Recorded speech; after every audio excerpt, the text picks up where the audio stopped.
Well, hello again. Welcome to another great day of Who is My Neighbor Vacation Bible School.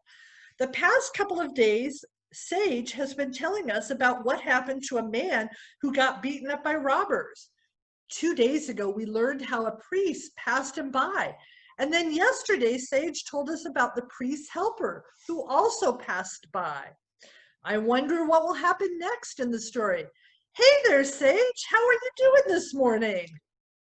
I'm okay, but I'm a little nervous. Nervous? About what? I passed by a Samaritan on the way here. A Samaritan? What's wrong with that? Well, you know about Samaritans, how they are. I don't know what you mean. You know how they like cats. Like cats? And I take it you are a dog person. Of course, dogs are great. They're loyal and trustworthy. You know where you stand with dogs. But cat people, aloof and sneaky. Cat people cannot be trusted. Don't you think you're overreacting just a little bit? No, Are you sure? Don't you remember what happened in the story you were telling us? Let me get out my Bible and read it to you. But a Samaritan, while traveling, came near the injured man, and when he saw him, he was moved with pity. He went to him and bandaged his wounds, having poured oil and wine on them.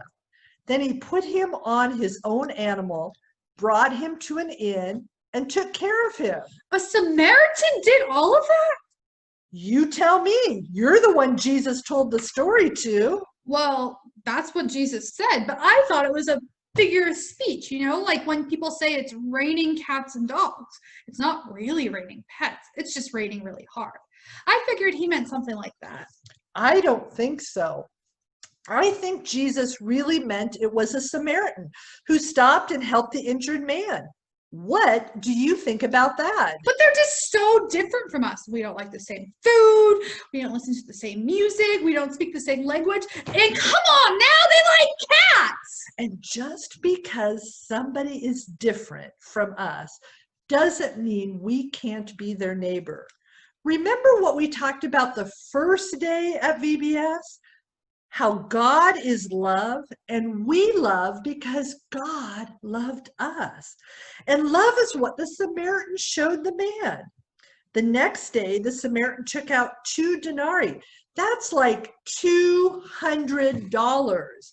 He gave it to the innkeeper, and he said, when I come back, I will repay you whatever more you spend. And then what question did Jesus ask you? He asked me, which of these 3 do you think was a neighbor to the man who fell into the hands of robbers? And what did you say? The one who showed him mercy. And Jesus said to you, Go and do likewise. Oh, that's what our theme verse for today means. what does it mean? I truly understand that God shows no partiality. When I first heard it, I thought, well, what does partiality mean? When we say that God shows no partiality, it means God doesn't play favorites. God loves people the same, cat people and dog people. When the Samaritan helped the man in need, he was living out God's love for everyone. God loves you whether you are a cat person or a dog person, no matter what language you speak, no matter what food you like. All of us are created and loved by God. So all of us are neighbors in God to each other. I think you've got it, Sage. We are all neighbors because we all live in God's neighborhood, the neighborhood of the people of God. Thanks for the talk today. You've given me a lot to think about. I can't wait to go out and meet all my new neighbors. You're welcome. Have fun. See you tomorrow. Bye.